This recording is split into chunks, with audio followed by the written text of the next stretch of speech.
കുറച്ച് ദിവസമായി ഈ സമയമുണ്ട് ഉറങ്ങാൻ. മിഡിൽ ക്ലാസ് ഫാമിലി ജീവിക്കുന്ന ഒരു ഡിഗ്രി കഴിഞ്ഞ ഒരു 22 വയസ്സുകാരൻ, ചുരുക്കത്തിൽ പറഞ്ഞാൽ അതാണ് ഞാൻ. ഡിഗ്രി കഴിഞ്ഞ് ഒരു കൊല്ലം വെറുതെ ഇരിക്കണം നല്ല ആഗ്രഹം ഉണ്ടായിരുന്നു. അപ്പോൾ ഇയർ ഗ്യാപ്പ് വരുത്താതിരിക്കാൻ ഞാൻ ഒരു കോഴ്സിന് പോയി ജോയിൻ ചെയ്തു. ആദ്യം കുറച്ച് പൈസ വീട്ടിൽ നിന്ന് തന്നു. ആ പൈസ അടച്ചിട്ടാണ് ജോയിൻ ചെയ്തത്. ഇത്ര മാസം കോഴ്സിന് പോയി കഴിയാനായി. അപ്പോൾ ബാക്കി പൈസ അടയ്ക്കണമല്ലോ. ഇതുവരെയായിട്ട് അവരെൻ്റെ അടുത്ത് ഫീസിനെ കുറിച്ച് അധികം ചോദിച്ചിട്ടൊന്നുമില്ല. എന്നാലും കൊടുക്കേണ്ട ഉത്തരവാദിത്തം നമുക്കുണ്ടല്ലോ.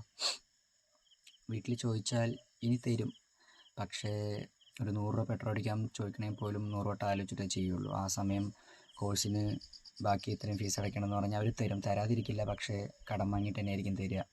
കടത്തിന് മേലെ കടമായിരിക്കുന്നവരോട് ഇനിയും ചോദിച്ചു കഴിഞ്ഞാൽ എന്തിനാ വെറുതെ, ശരിയല്ലല്ലോ. അതുകൊണ്ട് 2 കൈയും 2 കാലും ഇപ്പോഴും ഉണ്ട്, കുഴപ്പമില്ല. അധ്വാനിക്കേണ്ട ടൈമാണ്. സോ വേറൊന്നിനും അല്ലല്ലോ, കോഴ്സിൻ്റെ ഫീസ് അടയ്ക്കാൻ വേണ്ടിയിട്ടല്ലേ. അതുകൊണ്ട് കോഴ്സ് കുറച്ച് ദിവസം പോസ് ചെയ്ത് വെച്ചിട്ട് നാളെ തൊട്ട് പണിക്ക് പോകാമെന്ന് വെച്ചു. പണിക്ക് പോയിട്ട് ആ പൈസ ഉണ്ടാക്കിയിട്ട് ആ പൈസ അടച്ചിട്ട് കോഴ്സ് റീസ്റ്റാർട്ട് ചെയ്യാമെന്ന് വെച്ചു. ആരെയും ബുദ്ധിമുട്ടിക്കേണ്ട ആവശ്യമില്ലല്ലോ. So tomorrow is the day 1 of കൂലിപ്പണി.